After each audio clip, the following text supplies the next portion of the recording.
आजकल डिजिटल दुनिया में एक ऐसा जबरदस्त फॉर्मूला चल रहा है जो कंटेंट बनाने के पूरे खेल को ही बदल रहा है। और सबसे कमाल की बात, ये सब कुछ हो रहा है बिना कैमरे के सामने अपना चेहरा दिखाए। $5 लाख हर महीने। हाँ, ये कोई मजाक नहीं है। ये ब्राइट साइड जैसे जो बड़े बड़े फेसलेस चैनल्स हैं ना, उनकी महीने की कमाई का अंदाजा है। अब इतनी बड़ी रकम देखकर दिमाग में एक ही सवाल आता है। तो सवाल ये है कि आखिर ये होता कैसे है? कोई जादू है क्या? नहीं, जादू नहीं। इसके पीछे है एक बहुत ही चालाकी से बनाई गई स्ट्रेटजी। ये साइकोलॉजी, मार्केट की समझ और टेक्निकल स्किल का एक परफेक्ट मिक्सचर है। तो चलिए अब इस फॉर्मूले को तोड़ कर देखते हैं। ये कोई किस्मत का खेल नहीं है, बल्कि एक सोची समझी 3 हिस्सों वाली स्ट्रैटेजी है। ये 3 मजबूत पिलर्स पर टिकी है और हम एक एक करके इन तीनों को समझेंगे। देखिए, ज्यादातर लोग सोचते हैं कि सब कुछ कंटेंट पर डिपेंड करता है, पर सच तो ये है कि खेल शुरू होता है सही मार्केट, सही नीश चुनने से। पहला पिलर यही है, ऐसा टॉपिक चुनना जहां हर एक व्यू की कीमत बहुत ज्यादा हो। अब जरा इस टेबल पर नजर डालिए। यहाँ जो CPM लिखा है, इसका मतलब है कि 1000 व्यूज पर कितनी कमाई होती है। और आप साफ साफ देख सकते हैं कि एक फाइनेंस चैनल उतने ही व्यूज पर एक गेमिंग चैनल से 10 गुना ज्यादा कमा सकता है। सोचिए, मेहनत उतनी ही, कमाई 10 गुना। तो सारा खेल सही टॉपिक चुनने से ही शुरू होता है। अब आते हैं दूसरे और सबसे दिलचस्प पिलर पर। ये चैनल सिर्फ इंफॉर्मेशन नहीं देते, ये लोगों के दिमाग से खेलते हैं।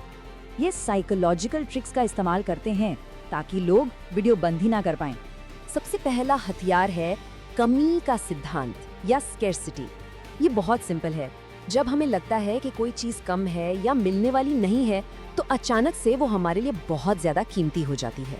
ये एक ऐसा ट्रिगर है जो कंटेंट को जरूरी और कीमती महसूस कराता है। और इसे इस्तेमाल करने के 2 स्मार्ट तरीके हैं। एक तो ये कहना कि सप्लाई कम है, जैसे ये ऑफर बस कुछ ही देर के लिए है, और दूसरा ये दिखाना कि डिमांड बहुत ज्यादा है, जैसे इस वीडियो को लाखों लोग देख चुके हैं। दोनों ही मामलों में दिमाग में एक ही घंटी बजती है, कहीं मैं पीछे न रह जाऊं। अब आता है दूसरा और शायद सबसे powerful psychological tool, reactance theory. सीधी भाषा में यह है रिवर्स साइकोलॉजी। जब भी किसी को कुछ करने से मना किया जाता है ना, तो उसका मन वही काम करने का और ज्यादा करता है। ये हमारी आजादी बचाने का एक नेचुरल रिएक्शन है। ये जो आप स्क्रीन पर पढ़ रहे हैं, ये वही बात कह रहा है। जब आप किसी को कुछ करने के लिए जोर देते हैं, तो वो उल्टा काम करता है। इसीलिए इस वीडियो को मत देखना या ये सीक्रेट किसी को मत बताना जैसे टाइटल्स इतने ज्यादा काम करते हैं।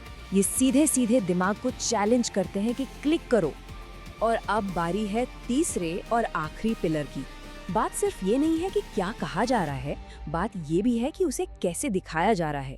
यही वो चीज है जो सस्ते स्टॉक फुटेज को भी एक महंगी, भरोसेमंद फिल्म जैसा लुक देती है। ये जो आप देख रहे हैं, ये एक प्रोफेशनल कलर ग्रेडिंग का तरीका है। अब इन टेक्निकल शब्दों में उलझने की जरूरत नहीं है।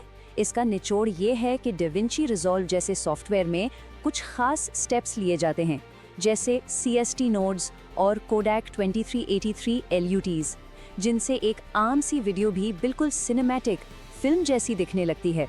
इससे होता यह है कि वीडियो की कीमत देखने वाले की नज़र में बढ़ जाती है।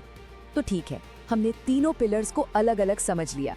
अब चलिए इन सबको जोड़ते हैं और देखते हैं कि ये जबरदस्त फॉर्मूला एक साथ मिलकर कैसे काम करता है। तो ये है पूरा का पूरा सिस्टम। पहला, एक ऐसा टॉपिक चुनो जहां पैसा ज्यादा है, जैसे फाइनेंस या टेक। दूसरा, लोगों को खींचने के लिए साइकोलॉजी का इस्तेमाल करो, कमी का एहसास दिलाओ और रिवर्स साइकोलॉजी अपनाओ। और तीसरा, अपने वीडियो को एक प्रोफेशनल सिनेमैटिक लुक दो ताकि लोग आप पर भरोसा करें। बस यही है वो फॉर्मूला जो पर्दे के पीछे काम कर रहा है। लेकिन ये सब हमें एक बहुत बड़े सवाल पर लाकर खड़ा कर देता है। जब कंटेंट इतना पावरफुल और इतना मुनाफे वाला हो, तो किसी को प्रभावित करने और किसी को मैनिपुलेट करने के बीच की जो पतली सी लाइन है, वो कहाँ है? ये सिर्फ एक कमाई का तरीका नहीं, एक बहुत बड़ी जिम्मेदारी भी है। इस पर सोचना तो बनता है।